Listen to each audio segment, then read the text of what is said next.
Àwọn akẹ́kọ̀ọ́ poli yìí ti jẹ́wọ́. Èyí ni bá a ṣe rán ọkùnrin tó ní òtẹ́ẹ̀lì Waterview sọ́run. Àṣé lóòótọ́ ni pé ẹgbẹ̀rún sàámú kò lè sá mọ́ Ọlọ́run lọ́wọ́.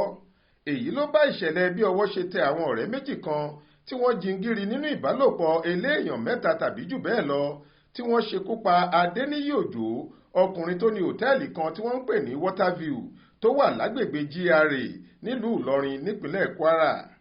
Bí àjẹ́ tó jẹ ìpò ọ̀bọ̀ làwọn afurasí ọ̀hún Joseph Joy Adama àti Vandora Davis Ọ̀rẹ́olúwa Favour ti ń kà báyìí lẹ́yìn tọ́wọ́ tẹ̀ wọ́n ní Mòwe Ìbàfò, ìpínlẹ̀ Ògùn, tí wọ́n sá lọ lẹ́yìn tí wọ́n hùwà burúkú yìí tán. Alukoro iléeṣẹ́ ọlọ́pàá àpapọ̀ nílẹ̀ wa ACP Múyìwá Adéjọbí ló ṣàfihàn àwọn ọ̀daràn méjèèjì yìí pẹ̀lú àwọn afurasí míì nílùú Àbújá. Ó ní lọ́jọ́ 6 oṣù kẹwàá ọdún yìí lọ́wọ́ tẹ àwọn afurasí méjèèjì Adama àti Favour tí wọ́n jẹ́ akẹ́kọ̀ọ́ iléèwé gbogbonìṣe tìpínlẹ̀ Kwara, ìyẹn Kwara State Polytechnic, lórí ọ̀rọ̀ tó ní í ṣe pẹ̀lú ikú ọ̀gbẹ́ni Adéníyì Òjó tó ní òtẹ́ẹ̀lì Waterview nílùú Ìlọrin.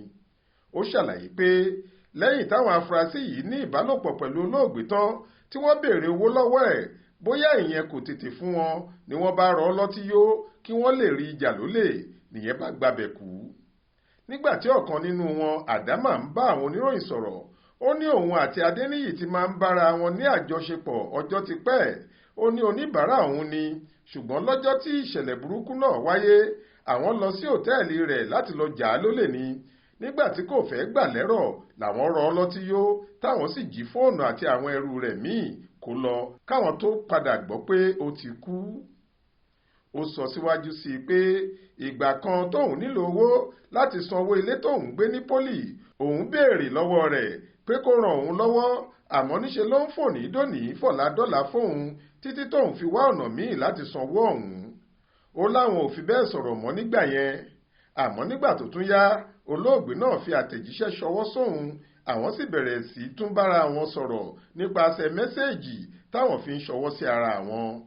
Ó nígbà tó yá ló tún pe òun pé káwọn tún bẹ̀rẹ̀ àjọṣe àwọn bíi ti tẹ́lẹ̀. Òun sì sọ fún un pé òun ò rò pé òun máa fẹ́ ní ìbálòpọ̀ kan pẹ̀lú ẹ̀ mọ́. Àmọ́ lẹ́sẹ̀ kan náà lòun rántí pé òun nílò owó díẹ̀ láti fi ra àwọn nǹkan kan. Òun sì rò pé bóyá òun máa lè rí owó jí kó nínú ọkọ̀ ayọ́kẹ́lẹ́ rẹ̀, torí ó sábà máa ń tọ́jú owó sínú mọ́tò ẹ̀ tẹ́lẹ̀. Ó léyìí ló mú kóun fi oríṣi ìbásùn kan tí wọ́n ń pè ní BDSM lọ ọkùnrin náà.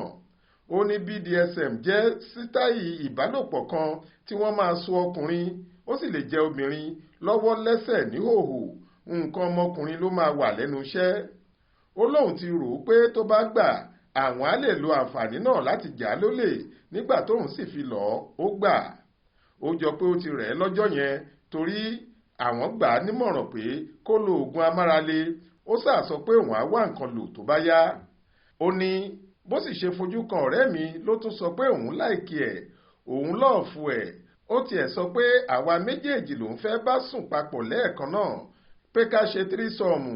Bẹ́ẹ̀ ló ń lérí bá a ṣe ń bọ̀ pé òun máa ṣe kinní fún wa gidi ni, òun máa ṣe gbá, òun máa ṣàwo, bó tilẹ̀ jẹ́ pé a kàn ń rẹ́rìn ní tiwa ni, torí a ti mọ̀ pé àwa ò ní nǹkan kan fi ṣe. Bá a ṣe fẹ́ rówó jí kó lọ́wọ́ rẹ̀ ló wà lọ́kàn tiwa. Nígbà tá a dé òtẹ́ẹ̀lì rẹ̀, èyí tá a fi máa kọ́kọ́ ṣeré nínú mọ́tò yẹn, ó ní ká kúkú wọ yàrá lọ. A kọ́kọ́ dúró dè ní ibi ìgbàlejò wọn, òun wọlé a sì tẹ̀lé e. Nínú yàrá, mo wọ tọ́ílẹ̀tì yàrá náà, èmi àti ọ̀rẹ́ mi. Mo sọ fún un pé ìbálòpọ̀ náà ọkọ̀ ayọ́kẹ́lẹ́ yẹn ló wù wá láti ṣe, ṣùgbọ́n nígbà tó dẹ̀ ti mú wa wọlé, a máa wá ọgbọ́n dání o. Láti inú tọ́ílẹ̀tì yẹn láti bọ́ aṣọ wa. Bó ṣe rí ọ̀rẹ́ mi lára ẹ̀ tí ń má wọn wọ̀n, tó ti ń fọwọ́ tẹ̀ ẹ́ lára, tó ń kíìsì ẹ̀, tó ń fọwọ́ pa á lára, kíá ló sì ti bọ́ aṣọ ẹ̀. Mo ní a máa so lọ́wọ́ àti ẹsẹ̀, ó sì gbà. Òun gan ló na ẹsẹ̀ síwájú tí ọ̀rẹ́ mi fi aṣọ kan so aṣọ lọ́wọ́ náà. Èmi yọ aṣọ kan bí ankáṣífù kékeré tí mo so mọ́ orí, mo fi há a lẹ́nu. Ó lóun ò fẹ́. Mo ní nítorí kó má bàa pariwo sókè jù nígbà tí kinní bá ń dùn mọ́ ni, àmọ́ kò gbà. Ṣáájú làwádẹ̀ ti mú kinní kan bíi pàfúùmù dání tó jẹ́ pé tó bá fà á símú ó máa sùn lọ ni. A ní lọ́kàn láti lò fún un tá a bá jí lówó kó tán káwa lè máa bá tiwa lọ. Mo ti fi pàfúùmù yìí pa ọwọ́ mi, mo ti ẹ̀bù sọ́wọ́ ni, àmọ́ níbi tí mo ti ń gbọ̀n tóun náà kò sì gbára dúró dáadáa ni kinní náà ti rọ sí i lẹ́nu dípò imú. Ohun tá a dẹ̀ máa rí ni pé ó ń pòfòló làwa bá kúrò níbẹ̀. Lẹ́yìn ọ̀rẹyìn ni wọ́n sọ fún wa pé ó ti kú.